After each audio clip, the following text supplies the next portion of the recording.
Russell finalmente fala sobre seu contrato com a Mercedes. Red Bull expõe a situação do Tsunoda e do Hadjar na equipe. E também fala sobre a permanência do Max Verstappen. Mais um trabalho dos bastidores da Aston Martin que, vai fazer muito efeito. Piastri detalha seu desempenho no Canadá. Leclerc fala sobre a estratégia usada no Canadá. Equipe Ferrari critica o Hamilton. Pois é, lembra de ontem, né? Então, eles responderam. O que está por trás do problema que a Williams teve no Canadá, que acendeu o alerta na Mercedes de novo? De segunda a sexta-feira no final do dia, tem vídeo novo para você assistir. Faz parte do nosso quadro Notícias Relevantes, a melhor cobertura, dinâmica e interativa dos eventos e bastidores da Fórmula 1, sempre com fontes verificadas e sem achismo, sem especulação, sem rumor. Eu valorizo o meu e o seu tempo. Aqui, além de ficar bem informado, você entende o que acontece nas corridas. Portanto, deixa o like no vídeo para fortalecer, hypa se possível, inscreva-se no canal e compartilha para os amigos. Somos quase 85 mil. Na semana passada e retrasada, Russell se envolveu em polêmicas juntamente com a Mercedes, pois ele é o único dos pilotos de ponta que não tem contrato renovado ainda e nenhum outro tipo de contrato assinado. Mas na semana retrasada, ele excluiu das suas redes sociais que era piloto da Mercedes, uma atitude estranha, que não seria preocupante se na mesma semana, no caso, semana retrasada, ao ser questionado se ficaria na Mercedes para 2026, ele falou que não sabe. E a informação que se tinha naquele momento era que ele pediu um aumento significativo na bonificação e a Mercedes estava segurando, não queria dar esse aumento no seu salário. Mas hoje, numa entrevista oficial, ele mudou a narrativa. Disse que ele estará sim no grid para o ano que vem e enfatizou que não está falando com mais ninguém. Deixou claro para as outras equipes que demonstraram interesse nele. A intenção do Russell é permanecer vinculado à Mercedes. Ele é leal à equipe, pois foi a Mercedes que deu a oportunidade para ele entrar na Fórmula 1. E ainda mais, ele disse exatamente sobre a tentativa descarada que a Mercedes fez em contratar Max Verstappen. Ano passado, ano retrasado, Russell compreende isso, dizendo que qualquer equipe do grid vai tentar de alguma forma ou de outra contratar Max Verstappen. E finalizou dizendo que ele está na melhor fase dele na Fórmula 1. Mas o contrato ainda não foi renovado. Lembremos isso. Diz aí nos comentários a sua opinião. Red Bull finalmente faz comentários sobre a situação do Tsunoda e do Hadjar, pois muito se fala que o Hadjar pode entrar no lugar do Tsunoda. Não vou falar sobre isso aqui, pois não passa de especulação, e especulação aqui não entra. Então, o que a Red Bull fala oficialmente? Que o plano dela é permanecer com o Tsunoda até o final da temporada. Embora Hadjar esteja fazendo um bom trabalho, Tsunoda também está fazendo um bom trabalho, dentro das características do carro que ele está pilotando, que eles sabem que é muito difícil.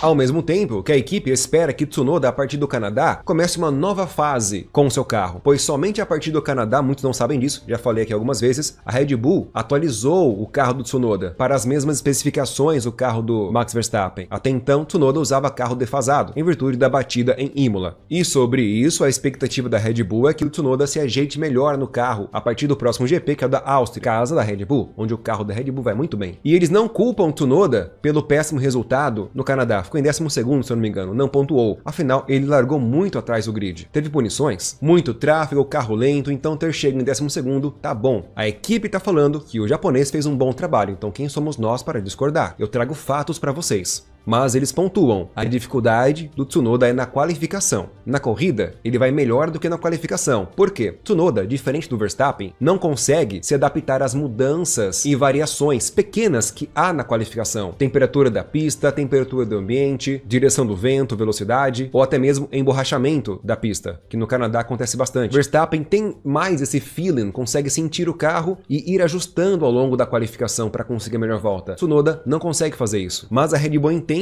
essa dificuldade do piloto japonês e não o crucifica, pois Max Verstappen é um cara fora da caixa. E Tsunoda, querendo ou não, é o primeiro ano dele com este carro. Mas eles enfatizam, agora ele tem o mesmo carro do Max Verstappen, tem que fazer melhor a partir da Áustria.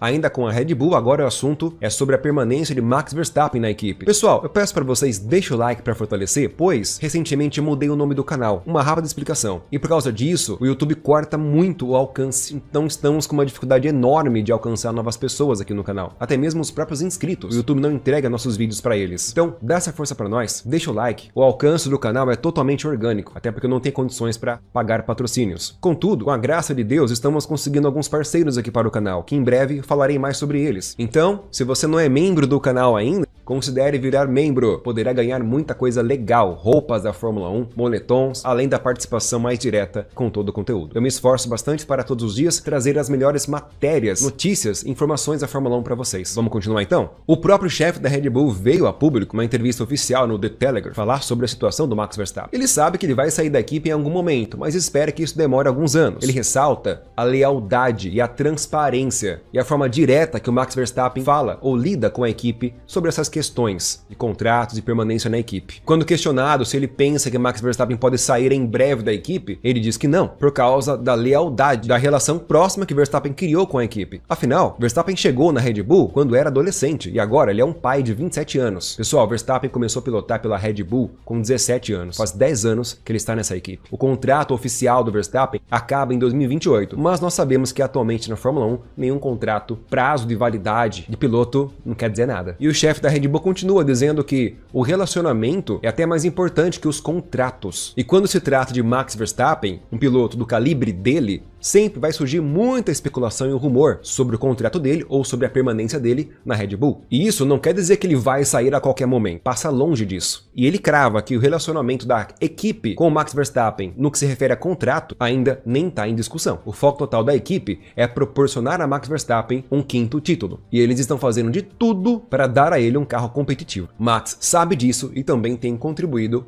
com a equipe. E mesmo considerando a vantagem técnica da McLaren, Max é o 3º colocado, ou seja, melhor do resto. E não está tão longe assim dos pilotos papaya.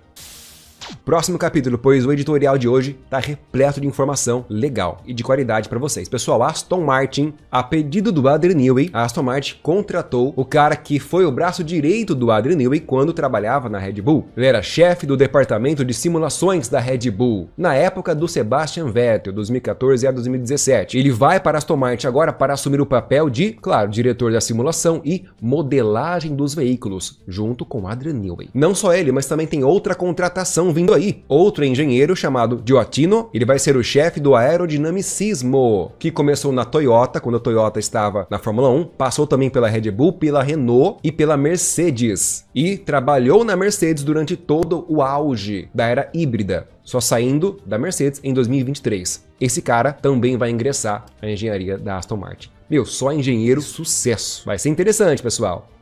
O Piastri dá uma entrevista muito legal e técnica sobre o comportamento e desempenho do carro dele no Canadá. Vejamos, olha que interessante. Segundo ele, precisaria de 100 voltas para poder alcançar os carros da frente, e tem um motivo muito óbvio para isso. Ele também, assim como o Max Verstappen, não foram bem no primeiro stint, e isso ficou muito nítido, até mesmo o Norris ficando mais lento. Mas focando no Piastri, de pneu médio, primeiro stint não foi bem. No segundo, também não. Só no último stint, terceiro, que a McLaren encontrou desempenho. E a McLaren, como equipe, trabalhou muito para isso, para melhorar a performance do carro desde o TL1, onde, devo lembrar vocês, a McLaren trouxe muitas atualizações. Então o carro foi melhorando muito do TL1 até o TL3, para deixá-lo em boas condições para a qualificação e para a corrida. E isso foi feito. Piastri diz, agora com a cabeça fria e após analisar os dados, ele concluiu que poderia ter feito a pole ou lutado mais pela pole na qualificação. Mas agora falando especificamente da corrida, por causa da característica do circuito que não tem nenhuma curva longa ou curva média, é só retas e aceleração e frenagem, era difícil colocar temperatura nos pneus. Ou seja, a maior vantagem do carro da McLaren sobre os oponentes não existe nessa pista, apenas a maior desvantagem, que é justamente frenagens. A frenagem e a tração não eram tão fáceis para o carro da McLaren. Olha que interessante. E justamente por conta disso, Piastri está muito confiante com seu carro para as próximas corridas.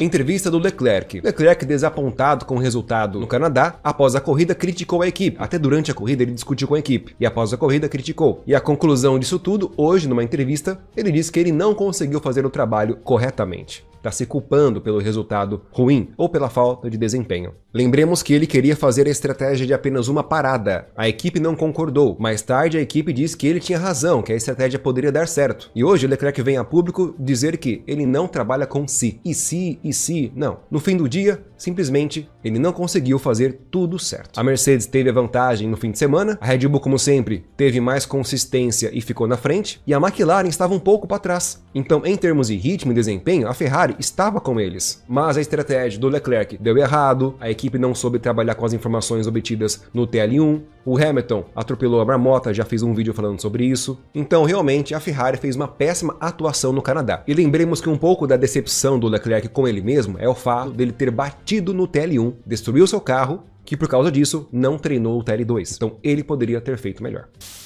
No editorial de ontem trouxe para vocês uma alfinetada, uma chamada de atenção do Hamilton para a equipe dele, exigindo mudanças, atualizações e até mudanças internas na equipe. Ele foi duro. Hoje, o chefe respondeu mais diretamente. A Ferrari vai sim trazer as atualizações que ele pediu, porém ele precisa extrair mais do carro. O chefe da Ferrari disse que, honestamente, é muito mais sobre a execução e o que o piloto está extraindo do carro do que o potencial do carro em si. Pois as atualizações que a Ferrari está trabalhando não vão deixar o carro 1, 2 décimos mais rápido, é alguns milésimos apenas. Então depende muito mais do piloto do que do carro em si. Ele lembra que a Ferrari já trouxe um pacote de atualizações corridas atrás, que não deu muito certo no carro, nas configurações. Mas todas as equipes passam por essa adaptação. Ele ressalta que a Ferrari não é a única equipe que precisa de uma ou duas, ou até mais corridas, para concluir as atualizações no carro. Por exemplo, vejamos a Mercedes. A Mercedes, que para o Canadá, ela trouxe uma nova suspensão, que de nova não tinha nada,